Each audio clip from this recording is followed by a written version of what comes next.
Assalamualaikum warahmatullahi wabarakatuh. Alhamdulillah. Alhamdulillahirabbil alamin. Wa bihi nasta'in ala umuri dunya waddin. Wassalatu wassalamu ala asyrafil anbiya'i wal mursalin. Sayyidina Muhammadin wa ala alihi wa sahbihi ajmain. Rabbi syrah li sadri wa yassir li amri wa hlul 'uqdatam min lisani yafqahu qawli, amma ba'du. Jamaah yang berbahagia, pertama-tama marilah kita panjatkan puja syukur kita hadirat Allah Subhanahu wa taala yang telah memberikan kepada kita berbagai macam nikmat. Nikmat iman dan Islam, juga nikmat sehat al-afiyah. Salawat dan salam kita sampaikan kepada junjungan kita Nabi besar Muhammad sallallahu alaihi wasallam yang telah menuntun kita ke jalan yang benar, yaitu Islam. Mudah-mudahan dengan sering dan banyaknya kita bersalawat kepada beliau, kita termasuk umat yang mendapat syafaat yaumil qiyamah nanti dengan syafaatul ujma. Amin amin ya rabbal alamin. Hadirin sekalian berbahagia, banyak doa yang diajarkan oleh Rasulullah SAW kepada kita.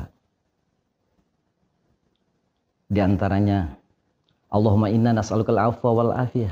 Ya Allah, aku mohon kepadamu, maafkan segala kesalahan kami dan jaga kami dalam kehidupan kami. Kata afiyah, menurut Rasulullah SAW dalam hadis yang lain, dia mengatakan bahwa cara Allah menjaga kita manusia agar senantiasa istiqomah di jalannya, agar senantiasa menjaga imannya, agar senantiasa menjaga tauhidnya, dan agar senantiasa menjaga Islamnya. Maka kata Rasulullah, ada 5 cara Allah menjaga kita. Yang pertama dengan ilmu. Allah jaga kita dengan ilmu. Allah jaga kita lewat Al-Quran. Allah jaga kita lewat sunnah-sunnah Rasul. Dan sampai kepada kita lewat ulama. Dengan ilmu kita paham betul mana yang baik dan mana yang tidak baik. Dengan ilmu kita paham betul mana yang haram dan mana yang halal.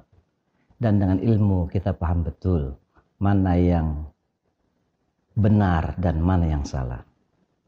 Kita paham kata apa yang seharusnya kita sampaikan agar orang tidak kesinggung dengan apa yang kita sampaikan.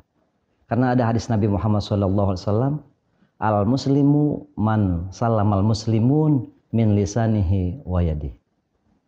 Orang muslim ialah orang yang kaum muslimin selamat dari lidahnya dan dari tangannya.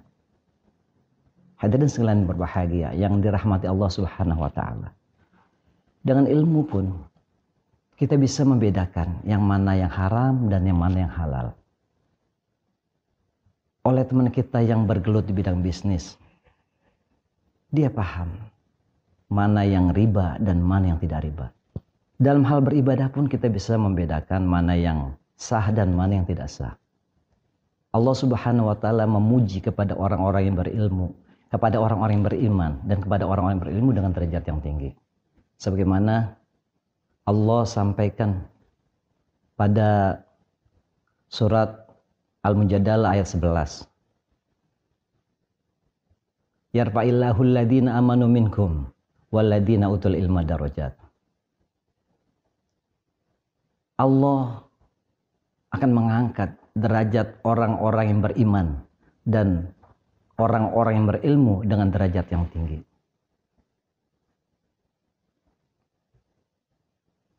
Dalam Istibahul Inkari Allah bertanya, hal yastawil ladina ya'lamuna wal ladina la ya'lamun? Apakah sama derajat, posisi derajat orang-orang yang beriman, orang-orang yang berilmu dengan orang-orang yang tidak berilmu? Maka kata Rasulullah, yang pertama Allah jaga kita dengan ilmu. Oleh sebab itu, maka siapapun kita wajib menuntut ilmu. Yang kedua, Allah menjaga kita dengan ibadah, baik ibadah mahdoh maupun ibadah ghairu mahdoh, baik ibadah pribadi maupun ibadah sosial. Dengan ibadah dalam artian yang sempitnya dari ibadah mahdoh, Allah jaga kita pada hari ini, saat ini kita duduk di masjid yang mulia ini. Ada yang 1 jam, ada yang 1 jam lebih. Maka selama kita di sini, Allah jaga kita dari kemaksiatan. Allah jaga kita dari kemunafikan. Allah jaga kita dari kekufuran. Bahkan Allah jaga kita dari kufur nikmat. Dalam ibadah yang jauh lebih luas, yaitu ibadah ghairu mahdoh, tidak ada orang yang kecewa dengan pergaulan. Tidak ada orang yang tersakiti hatinya oleh temannya oleh pergaulan. Mengapa?